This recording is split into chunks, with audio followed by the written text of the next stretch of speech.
One nasty financial mistake can erase years of smart decisions with your money.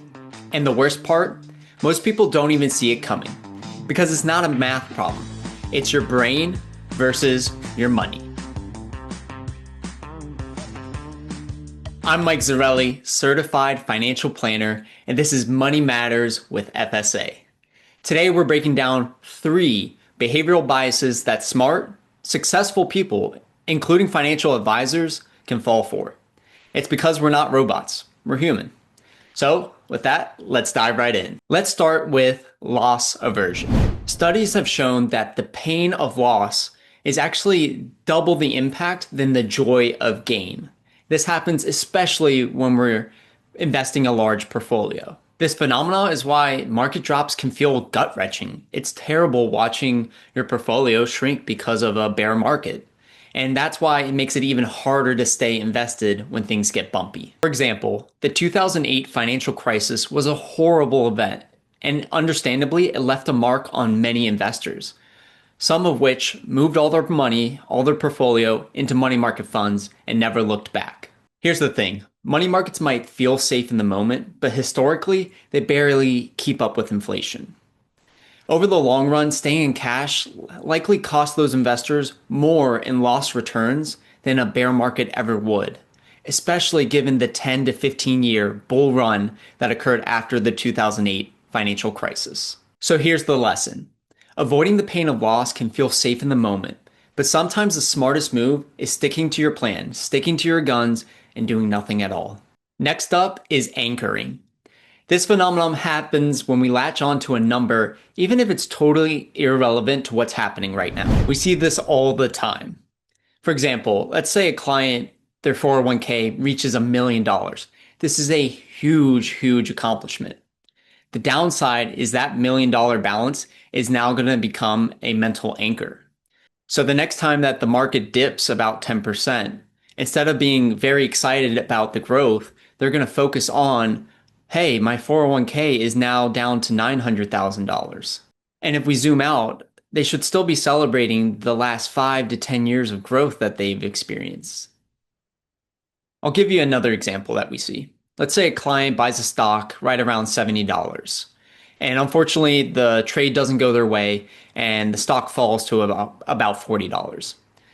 Because they're anchored to that price point that they bought at, that $70, we hear all the time a client say, well, I'm just going to wait until it comes back up to $70 and then I'll sell it. And here's the thing. That $70 is arbitrary. The market doesn't care that you bought it at $70. It's more about the earnings, the price per share, and other factors that are valuing the company, the stock. And so by saying I'm going to sell at $70, you're creating an anchor that the market may or may not allow to happen. So here's the lesson. The market doesn't really care what price you paid for a stock or what balance milestone that you just hit in your 401k.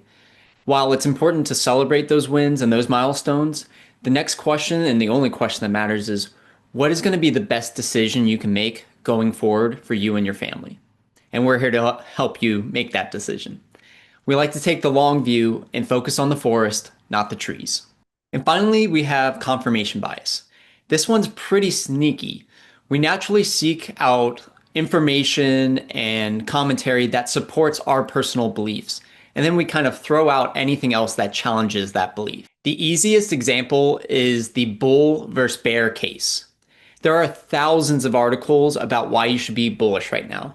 And at the same time, there are 1,000 different articles on why you should be bearish right now.